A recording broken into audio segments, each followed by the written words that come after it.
नमस्कार. आपणा सर्वांचे खूप खूप मनापासून स्वागत आहे. लाडकी बहीण योजना जून 24वा हप्ता अपडेट. जून हप्ता GR कधी येणार, किती तारखेला जून महिन्याच्या हप्त्याचा GR निघणार आणि जून हप्ता कोणाला मिळणार, असे संपूर्ण महत्त्वाचे अपडेट आणि बरेच काही महत्त्वाचे आपण या व्हिडिओमध्ये बघणार आहोत. सर्व माझ्या बहिणी, सर्व माझ्या मैत्रिणी, सर्व माझ्या महिला, सर्व संपूर्ण माझी यूट्यूब फॅमिली, संपूर्ण माझा यूट्यूब परिवार, संपूर्ण माझा फेसबुक पेज परिवार. काय झालं आहे, खूप दिवस झाले आपले जे व्हिडिओज येत आहेत त्याला थोडंसं म्हणजे काय होते, फ्रिक्वेन्सी थोडीशी डिस्टर्ब झालेली आहे. कारण की याला कारण आहे थोडीशी माझी तब्येत. कारण की माझं जे B12 आहे ते अगदी म्हणजे खूप माझं शरीरातील B12चं जे प्रमाण होतं ते खूप कमी झालं होतं. त्यामुळे मला भयंकर वीकनेस आलेला होता. त्यामुळे जी माझी कन्सिस्टन्सी जी होती ना माझ्या व्हिडिओ अपलोडिंगची, त्यामध्ये थोडंसं डिस्टर्बन्स झाला. त्याच्यामुळे रेग्युलर व्हिडिओ आपल्या चॅनलवर आले नाही. परंतु आता मी मेडिसिन घेते, त्याच्यामुळे थोडं आता मला बरं आहे. त्यामुळे काळजी करू नका, आपल्या चॅनलवर नियमित व्हिडिओ येतील. फक्त मला तुमचं प्रेम मिळू द्या. माझे संपूर्ण यूट्यूब परिवार आणि माझं संपूर्ण फेसबुक पेज परिवार, तुमचं प्रेम कायम मला लाभो, तुमची साथ मला कायम लाभो, हीच मला ईश्वरचरणी प्रार्थना. लाडक्या बहिणी बघा, काय आता म्हणजे जीवन आहे, शरीर आहे, थोडंसं पुढे मागे होत असतं. त्याच्यामुळे काळजी करू नका हां. बघा, आता हा जुलै महिना आहे. जुलै महिन्याची आज 6 तारीख आहे. त्यामुळे आता बघूया आपण GR कधी निघणार ते हां. लाडक्या बहिणी, तुम्हाला माहीतच आहे, जसं की काल आपल्या चॅनलवर जो व्हिडिओ आला त्यामध्ये मी तुम्हाला सांगितलंच होतं की जुलैच्या आत्ता म्हणजे आजपासून जो नवीन आठवडा सुरू झालेला आहे, तर या आठवड्यामध्ये 10 तारखेपर्यंत GR निघू शकतो. जून महिन्याचा GR हा 10 तारखेपर्यंत येऊ शकतो. 100% आपण अपेक्षा करूया आणि वाट बघूया की आता आजची 6 तारीख आहे, 6 तारीख आजची संपलेली आहे, म्हणजे 7, 8, 9, 10 या 4 दिवसामध्ये जून महिन्याच्या हप्त्याचा GR निघू शकतो. लाडक्या बहिणी काळजी करू नका, आपल्या चॅनलवर तसे व्हिडिओ येत राहतील. तुम्ही फक्त सगळे व्हिडिओ बघा, म्हणजे तुम्हाला सर्व अपडेट कळत राहील. आणि बघा, आता जून हप्ता कोणाला मिळणार, आणि बऱ्याच ताई आहेत अशा माझ्या की त्यांना आता मार्चपासूनचे हप्ते आलेले नाही. तर मग आता अशा ज्या लाडक्या बहिणी आहेत की ज्या लाडक्या बहिणी त्यांची EKYC पण पूर्ण आहे, त्या पात्र पण आहेत, तरीसुद्धा त्यांना मार्चपासूनचे हप्ते मिळालेच नाही. तर आता ते बघूया आपण महत्त्वाचे अपडेट. बघा, मार्च एप्रिल हप्ता आला नाही, तर आता तुम्हाला जून हप्ता येईल का?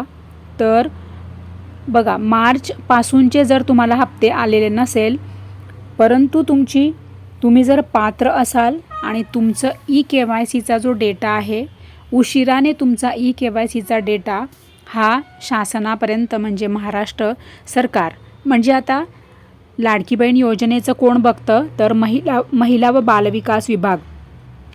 तर महिला व बालविकास विभागाकडे तुमचा जर डेटा उशिरा का असेना पोचला असेल, EKYC केल्याचा म्हणते मी, EKYC केल्याचा डेटा तुमचा जर पोचला असेल, तर तुम्ही जर पात्र लाभार्थी असाल आणि जर तुम्ही सर्व नियमांमध्ये आणि निकषांमध्ये जर बसत असाल, तर तुम्हाला जूनचा हप्ता हा 100% मिळणार आहे. परंतु मार्चपासूनचे जे पेंडिंग हप्ते तुमचे राहिलेले आहे ते मात्र मिळतील की नाही याबद्दल मात्र शंकाच आहे हां. कारण की 100% मी गॅरंटी नाही देत तुम्हाला की तुम्हाला मार्चपासूनचे पेंडिंग हप्ते मिळतील. बघूया आता पुढचं अपडेट. EKYC केली तरी हप्ता नाही.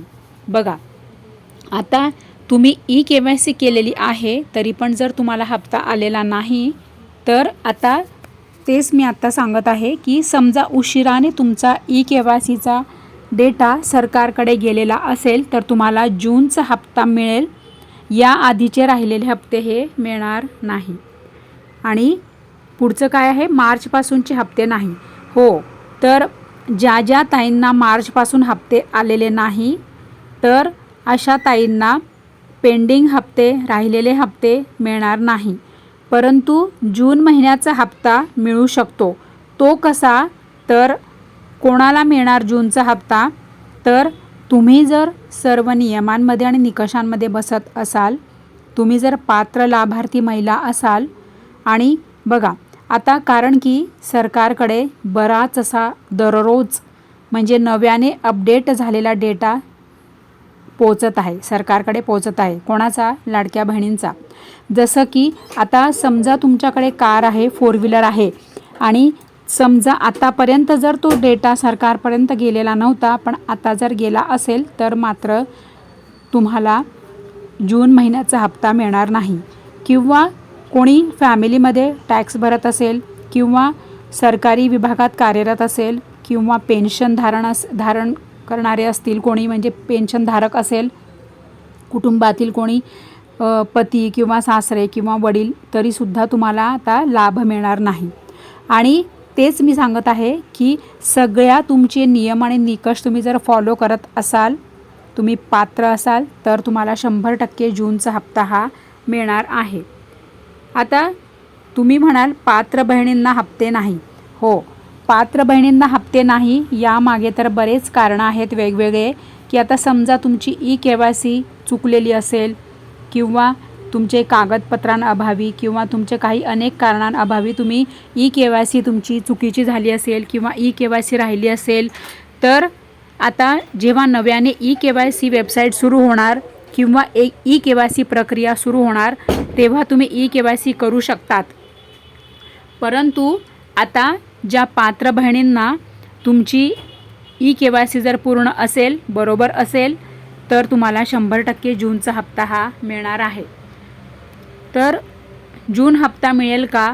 हो, तर जून हप्ता कोणाला मिळेल, तर तेच मी आत्ता सांगत आहे की ज्या ज्या बहिणी सर्व नियमांमध्ये आणि निकषांमध्ये बसत आहेत, ज्या ज्या लाडक्या बहिणींची KYC बरोबर केलेली आहे, ज्या लाडक्या बहिणींची उशिरा का असेना KYC महिला व बालविकास विभागापर्यंत पोहोचलेली आहे, अशा सगळ्या बहिणींना जून हप्ता मिळेल. काळजी करू नका. आणि ज्या लाडक्या बहिणींचे मार्चपासूनचे हप्ते राहिलेले आहेत आणि समजा त्यांना जर जून हप्ता नाही मिळाला, तर त्यांच्यासाठी महत्त्वाचं सांगते की आता KYC प्रक्रिया सुरू होणार, तेव्हा मात्र तुम्ही आठवणीने KYC पूर्ण करा. म्हणजे काय होईल, तर तुम्हाला पुन्हा नव्याने तुमचे लाडकी बहीण योजनेमधील सर्व हप्ते, सर्व तुम्हाला लाभ पुन्हा सुरू होतील KYC केल्याने.